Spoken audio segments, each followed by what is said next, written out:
3 సార్లు ఎమ్మెల్యేగా గెలిచిన మాగంటి గోపీనాథ్ మృతి చెందారు. గత 3 ఏళ్లుగా ఆయన కిడ్నీ సమస్యలతో బాధపడుతున్నారు. పలుమార్లు డయాలసిస్ కూడా చేయించుకున్నారు. అయితే గత నెలలో ఆయన ఆరోగ్య పరిస్థితి విషమించడంతో మళ్లీ ఆసుపత్రిలో చేరారు. ఆ తర్వాత కోలుకున్నారు కూడా. ఇక ఆయన ఆరోగ్యానికి ఎలాంటి ఇబ్బంది లేదని కుటుంబ సభ్యులు భావించారు. కిడ్నీ సమస్యలు ఉన్నప్పటికీ ట్రీట్మెంట్తో ముందుకు సాగొచ్చని, ఎలాంటి ఇబ్బంది లేదని చెప్పారు డాక్టర్లు. దీంతో కుటుంబ సభ్యులు, సన్నిహితులు ఊపిరి పీల్చుకున్నారు. మాగంటి కూడా మామూలుగానే పార్టీ కార్యక్రమాలను, నియోజకవర్గ సమస్యలను పర్యవేక్షించడం మొదలుపెట్టారు. కానీ హఠాత్తుగా జూన్ 5న గుండెపోటు రావడంతో హుటాహుటిన ఆసుపత్రికి తరలించారు. బీపీ పెరగడం, షుగర్ రావడం, ఇతర సమస్యలు కూడా ఒకేసారి తిరగబెట్టాయి. దీంతో జూన్ 8న తెల్లవారుజామున మృతి చెందారు మాగంటి గోపీనాథ్. ఆయన రాజకీయ జీవితం మెరుపు వేగంతో మొదలైందని చెప్పొచ్చు. యువకుడిగా ఉన్నప్పుడు ఆయన ఫుల్ జోష్లో దూకుడుగా ఉండేవారు. అదే ఆయన్ను నాయకుడిని చేసిందని చెప్పొచ్చు. మాగంటి గోపీనాథ్ తల్లిదండ్రులు ఆంధ్ర ప్రాంతానికి చెందిన వారైనా కూడా హైదరాబాద్లో సెటిల్ అయ్యారు. మాగంటి తల్లిదండ్రులు కృష్ణమూర్తి, మహానంద కుమారి. మాగంటి హైదరాబాద్లో 1963 జూన్ 2న జన్మించారు. ఉస్మానియా యూనివర్సిటీ నుంచి డిగ్రీ పూర్తి చేశారు. యువకుడిగా ఆయన తమ కాలనీలో గ్యాంగ్ ను మెయింటైన్ చేసేవారు. ప్రజా సమస్యల మీద ఆయన స్థానిక నాయకులతో మాట్లాడి పరిష్కారానికి ఆసక్తి చూపించేవారు. అయితే ఆ రోజుల్లో ఎన్టీఆర్ ప్రభంజనం మాగంటిని కూడా ఆకర్షించింది. పైగా ఒకటే సామాజిక వర్గం కావడంతో, దూర బంధువులు కూడా ఉండడంతో టీడీపీలో జాయిన్ అయ్యారు ఆయన. 1982లో పార్టీలో చేరిన కొన్నాళ్లకే ఆయన్ను ఎన్టీఆర్ హైదరాబాద్ నగర టీడీపీ తెలుగు యువత అధ్యక్షుడిగా నియమించారు. 1983లో స్వయంగా మాగంటికి నియామక పత్రం అందించారు ఎన్టీఆర్. ఆ తర్వాత ఆయన రాజకీయ జీవితం వేగంగా మొదలైంది. 1985 నుంచి 1992 వరకు తెలుగు యువత రాష్ట్ర అధ్యక్షుడిగా పనిచేశారు. 1987-88లో Hyderabad urban development authority HUDA director గా పనిచేశారు.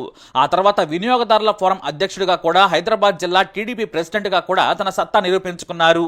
ఆ తర్వాత వినియోగదారుల ఫోరం అధ్యక్షుడిగానే కాకుండా హైదరాబాద్ జిల్లా టీడీపీ ప్రెసిడెంట్ గా కూడా తన సత్తా నిరూపించుకున్నారు మాగంటి. అయితే ఎమ్మెల్యేగా పోటీ చేయాలని భావించినా కూడా టీడీపీలో అప్పటికే హేమాహేమీలు ఉండడంతో ఆయనకు అవకాశం దక్కలేదు. తెలంగాణ ఏర్పడిన తర్వాత చాలా మంది నాయకులు టీఆర్ఎస్ లోకి కాంగ్రెస్ నుండి లేదా టీడీపీ నుంచి జంప్ అవుతూ ఉన్నారు. కానీ మాగంటి మాత్రం టీడీపీలోనే కొనసాగారు. అదే ఆయన తీసుకున్న గొప్ప నిర్ణయం. స్థానికంగా మాగంటికి స్లమ్ ఏరియాస్ లో మంచి పట్టుంది. ఆయన పేరు తెలియని వారే లేరు. తాను కూడా ప్రతి కాలనీలో ప్రతి వ్యక్తితో కూడా పరిచయం పెంచుకుని రాజకీయంగా పునాదులు వేసుకున్నారు ఆయన. అయితే తాను పడ్డ కష్టానికి 2014లో లాభం కలిగిందని చెప్పొచ్చు. అంటే దాదాపుగా 20 ఏళ్ల తర్వాత 2014లో జరిగిన ఎన్నికల్లో జూబ్లీ హిల్స్ నుంచి ఎమ్మెల్యే టికెట్ను మాగంటికి కేటాయించారు పార్టీ అధినేత చంద్రబాబు నాయుడు. ఆ సమయంలో ఇటు కాంగ్రెస్, అటు టీఆర్ఎస్ మధ్య పోటాపోటీ ఉంది. మరోవైపు సిటీలో టీడీపీకి మంచి పట్టుంది. ఇటు సొంత ఇమేజ్ తో పాటు పార్టీ ఇమేజ్ కూడా కలిసి వచ్చింది. అలా 2014లో టీఆర్ఎస్, కాంగ్రెస్ మధ్య ఫైట్ ఉంటుందనుకుంటున్న క్రమంలో అనూహ్యంగా ఎమ్మెల్యేగా గెలిచారు. దీంతో ఆయన రాజకీయ జీవితం మలుపు తిరిగింది. అయితే ఆ తర్వాత నుంచి తెలంగాణ నుంచి టీడీపీ కనుమరుగైంది. చంద్రబాబు కూడా హైదరాబాద్ నుంచి ఏపీకి మకా మార్చడంతో మాగంటి టీఆర్ఎస్ లోకి చేరారు. కేటీఆర్ తో సాన్నిహిత్యం పెరగడంతో మాగంటికి తిరుగు లేకుండా పోయింది. కేటీఆర్ కొడుకు హిమాంశు, మాగంటి కుమారుడు వాత్సల్యనాథ్ కలిసి చదువుకున్నారు. ఇద్దరు చాలా క్లోజ్ ఫ్రెండ్స్. దీంతో మాగంటి, కేటీఆర్ కుటుంబాలు ఫ్యామిలీ ఫ్రెండ్స్ కూడా అయ్యారు. కేటీఆర్ ప్రోత్సాహంతో ఆ తర్వాత 2018లోనూ కాంగ్రెస్ పార్టీ అభ్యర్థి పీజీఆర్ కొడుకు విష్ణువర్ధన్ రెడ్డిపై 16,000కు పైగా మెజారిటీతో గెలుపొందారు. అంతేకాదు బీఆర్ఎస్ కు వ్యతిరేక గాలి వీస్తున్నా కూడా మాగంటి 2023 ఎన్నికల్లో కూడా గెలిచారు. ఇక మాగంటి గోపీనాథ్ వివాదాలకు చాలా దూరంగా ఉంటారు. చిన్న చిన్న గొడవలున్నా కూడా వాటిని తనకు తనగా పరిష్కరించే సున్నిత మనస్కులు. ఎవరైనా కాలనీ వాసులు గట్టిగా నిలదీసినా కూడా వారికి సర్ది చెప్పి పరిష్కరించగల నేరపరితనం ఉన్న నాయకుడైన. తనను తిట్టిన వారు, విమర్శించిన వారితోనే శబాష్ అనిపించుకుంటూ ముందుకు సాగటం ఆయన నైజం. వచ్చే ఎన్నికల్లో బీఆర్ఎస్ గెలిస్తే గనక మాగంటి ఖచ్చితంగా మంత్రి అవుతారు. కానీ ఆయనకు ఆ అదృష్టం లేనట్టుంది. ఇక మాగంటి సినిమాలను కూడా టచ్ చేశారు. మాగంటి రాజకీయ జీవితం కాస్త డల్ గా అనిపించిన సమయంలో సినిమాలపై ఆయనకు ఆసక్తి పెరిగింది. 1995లో ఉప్పలపాటి నారాయణరావు దర్శకత్వంలో పాత బస్తీ అనే చిత్రాన్ని తెరకెక్కించారు. నిర్మాతగా ఇది ఆయనకు మొదటి సినిమా. సురేష్, శ్రీకాంత్ ప్రధాన పాత్రల్లో నటించారు. పాత బస్తీ సినిమా ప్రజాదరణ పొందలేకపోయింది. ఆ తర్వాత 2000 సంవత్సరంలో రాజశేఖర్ హీరోగా రవణ సినిమా నిర్మించారు. దీనికి బి గోపాల్ దర్శకుడు. సౌందర్య హీరోయిన్ గా తెరకెక్కిన ఈ సినిమా కూడా జనాన్ని ఆకట్టుకోలేకపోయింది. ఇక అప్పట్లో తారక రత్నను పరిచయం చేస్తూ ఒకే రోజున 9 సినిమాలు మొదలైన విషయం తెలిసిందే. ఈ 9 సినిమాల్లో మాగంటి నిర్మాతగా కూడా ఓ సినిమా ఉంది. అదే భద్రాద్రి రాముడు. 2004లో విడుదలైన ఈ సినిమాకు సురేష్ కృష్ణ దర్శకుడు. అయితే ఈ సినిమా కూడా ఫ్లాప్ అయింది. అలాగే దీనికి ముందు 2003లో ప్రాణం అనే సినిమా తీశారు. అల్లరి నరేష్ సదా నటించిన ఈ సినిమాకు మంచి క్రేజ్ ఏర్పడింది. కానీ ఈ సినిమా కూడా ఆకట్టుకోలేకపోయింది. ఆ తర్వాత మళ్లీ రాజశేఖర్ తోనే 2009లో నా స్టైలే వేరు అనే సినిమా తెరకెక్కించారు. జి రామ్ ప్రసాద్ దీనికి దర్శకుడు, భూమిక హీరోయిన్. కానీ ఈ సినిమా కూడా గోపీనాథ్ కు చేదనుభవాన్ని మిగిల్చింది. అలా నిర్మాతగా సక్సెస్ కాలేకపోయారు. కానీ ఆ తర్వాత నుండే రాజకీయాల్లో మాత్రం రాణించారు. మళ్లీ రాజకీయాలపైనే ఫోకస్ పెట్టారు. మాగంటి గోపీనాథ్ కు భార్య సునీత, 3 పిల్లలున్నారు. కొడుకు వాత్సల్యనాథ్, కూతుళ్లు అక్షరనాథ్, దిశరా ఉన్నారు. మాగంటి గోపీనాథ్ ఆరోగ్య పరిస్థితి విషమించిందని తెలియగానే కేటీఆర్ సతీమణి శైలమ ఆసుపత్రికి వెళ్లి ఆరోగ్యం గురించి వాకబు చేశారు.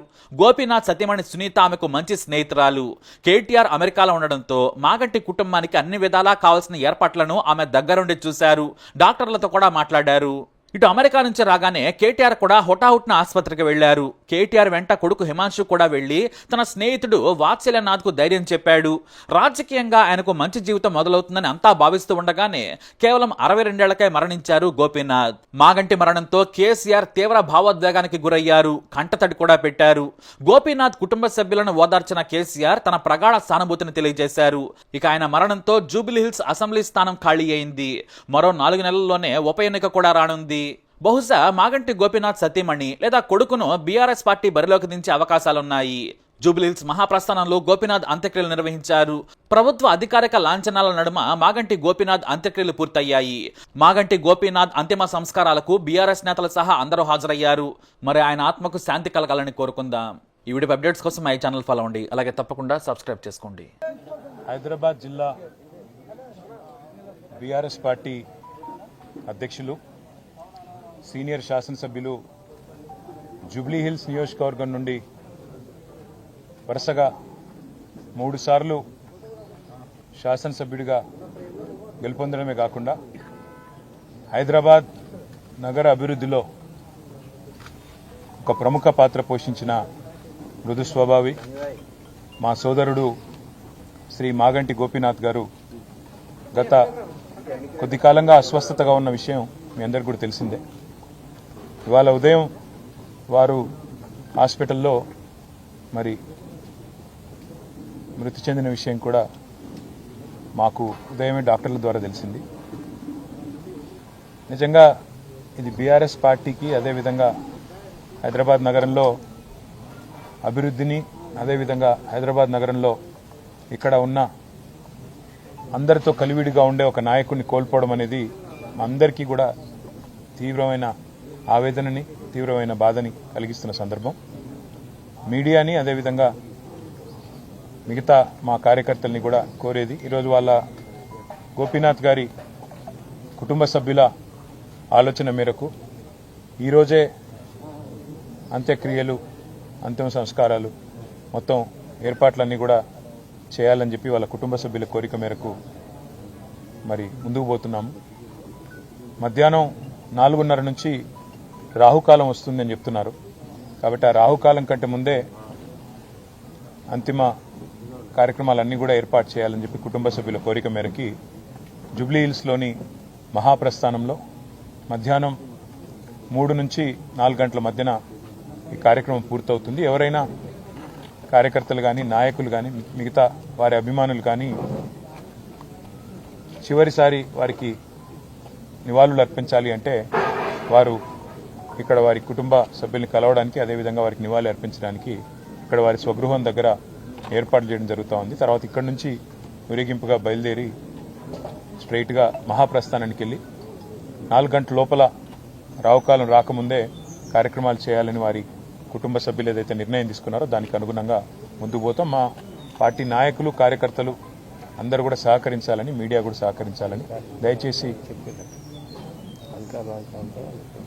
దయచేసి సహకరించాలని చెప్పి కోరుతూ, మరి రాష్ట్ర ప్రభుత్వం కూడా ఏర్పాట్లు చేస్తున్నామని చెప్పి ఇప్పుడే చెప్పింది. వారికి కూడా ధన్యవాదాలు. మరి ఈ అంతిమ కార్యక్రమాలన్నీ కూడా గౌరవప్రదంగా జరిగే విధంగా దయచేసి వచ్చిన వారికి ఇబ్బంది పెట్టకుండా అందరం కూడా సహకరిద్దామని చెప్పి కోరుతూ, ఇక్కడ స్థలం కూడా తక్కువ ఉంది, అందుకే కొద్దిగా వచ్చిపోయే వాళ్ళకి, వచ్చిపోయే వీఐపీలకు కూడా మనం కొద్దిగా వారికి సమయం ఇచ్చి వారికి మార్గం కూడా చేసే విధంగా మీరందరూ కూడా సహకరించాలని కోరుతున్నాను. జోహార్ మాగంటి గోపీనాథ్ గారు, జోహార్ మాగంటి గోపీనాథ్ గారు, మాగంటి గోపీనాథ్ గారు.